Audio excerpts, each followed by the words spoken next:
And guys, good morning sa inyo lahat. For today's video guys, magre-release tayo ng Aerox version 3 2025.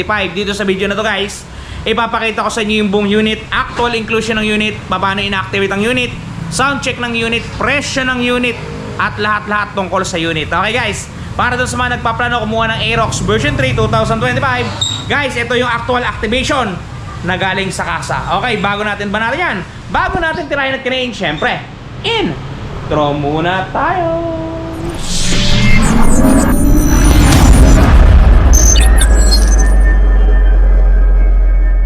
Yan guys, kung mapapansin ninyo, yan, ibinababa na ni Joven Fiesta yung ating co-release na Aerox na version 3 2025. Color white yung napili guys ni client. Color white yan.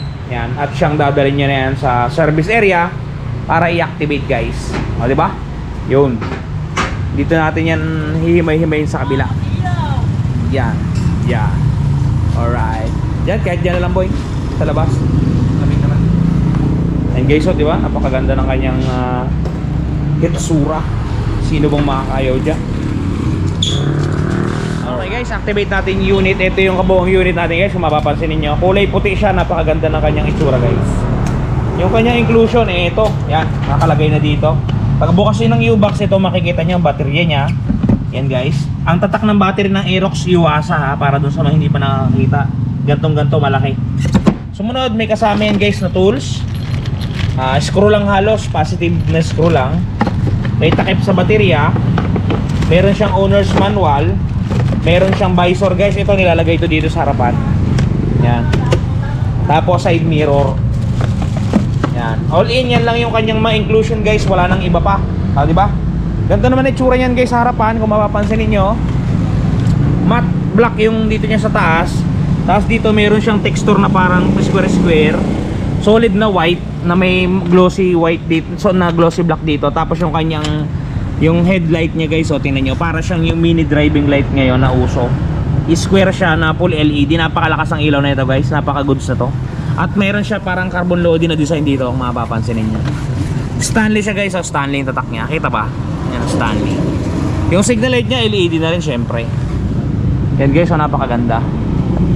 Habang ina-activate ni Joven yung ating unit, yan. Mapapansin nyo, si Joven ang kumakalabsaw. Naka-disc brake na din pala to ha, para doon sa mga hindi nakakaalam. Naka-disc brake na guys, yung likurang gulong na ito.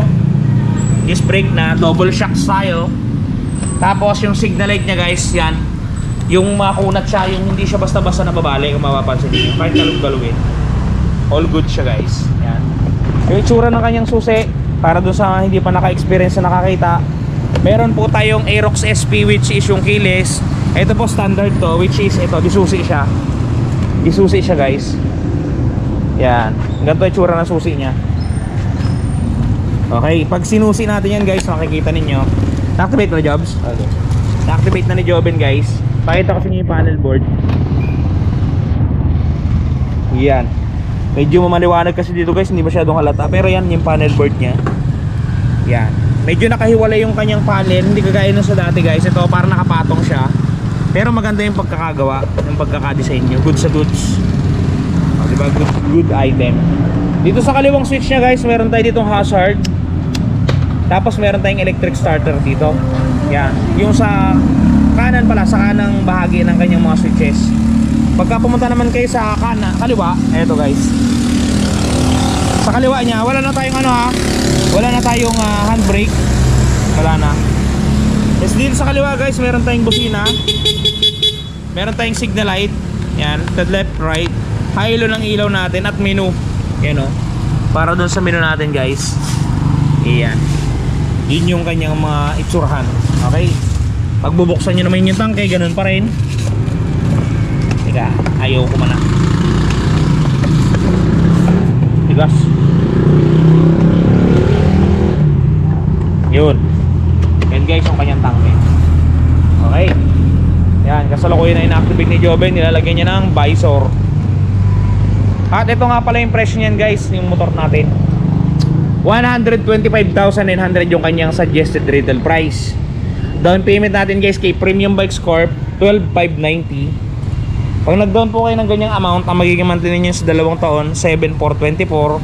At sa tatlong taon naman po, 5809. Screenshot nyo guys, presyo ng Aerox version 3, 2025. Alright, yan guys, ngayon i-activate na ng lahat ni Joben. Yan, mapapansin yung mga signal light.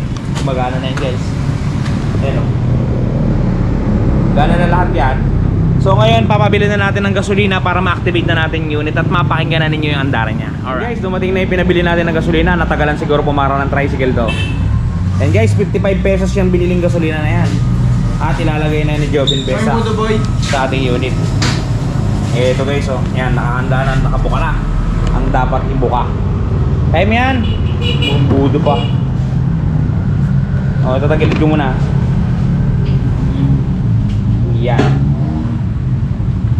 Yung tali.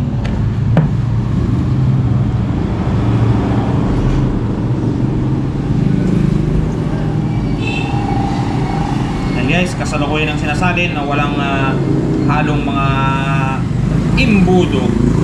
Rektang pagmamahal hangad sa inyo. Alright guys, nilagay na ni Joben yung ating gasolina. So ngayon, start natin siya. Start mo Jobs.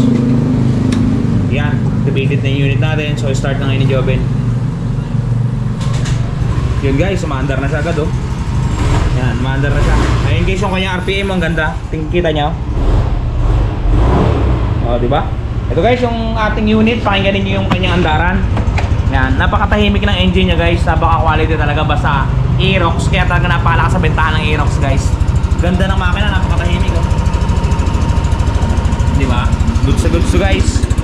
Yan yung kanyang muffler tip. Yan yung kanyang taillight pag umaandar siya. Yan, pakinggan niyo, re-rev ko ng konti. Yan guys ha, sa mga gustong bumili yan guys, 12,000 plus lang ang down payment niyan, kaya-kaya na ninyo. So sa mga gustong kumuha guys, apply na kay Premium Bikes Corporation. At maidagdag ko lang guys, sa mga problema ng mga gas-gas na mga motor nila, meron tayong touch paint ni Wash Body. Panoodin niyo. At eto na guys, ang touch paint ni Wash Body, di ba napakaganda? Ganto ang packaging yan pagka mabibili ninyo. Eto yung polishing cream, eto yung surface cleaner, eto yung mismong touch paint. At may kasamang pre-yan na pen brush at meron niyang instruction kung paano gagamitin.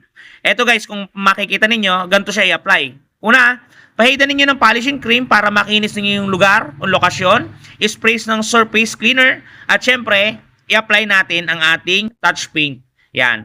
Isulat nyo lang ng pen niya at talaga namang matatakpan ang mga gasgas ng inyong unit. Bili na kayo guys, touch paint ni Wash Body. Yan guys, napaka-epektibo ng touch paint ni Wash Body na yan. Kaya kung ako sa inyo, i-try nyo na ang touch paint ni Wash Body para mabura ang mga gasgas na tinataglay ng inyong mga motorsiklo. Okay guys, sana nakatulong sa inyo ang video na to. Sa mga kuha ng motor, yan. Punta lang kayo sa pinakamalapit na Premium Bikes guys at mag-apply at marilisan at makapagtapos ng pagbabayad kay Premium Bikes Card. Okay guys, hanggang dito naman ang video natin. Ingat kayo palagi at palagi kayo magpapakasaya. See you on TV. Shoo!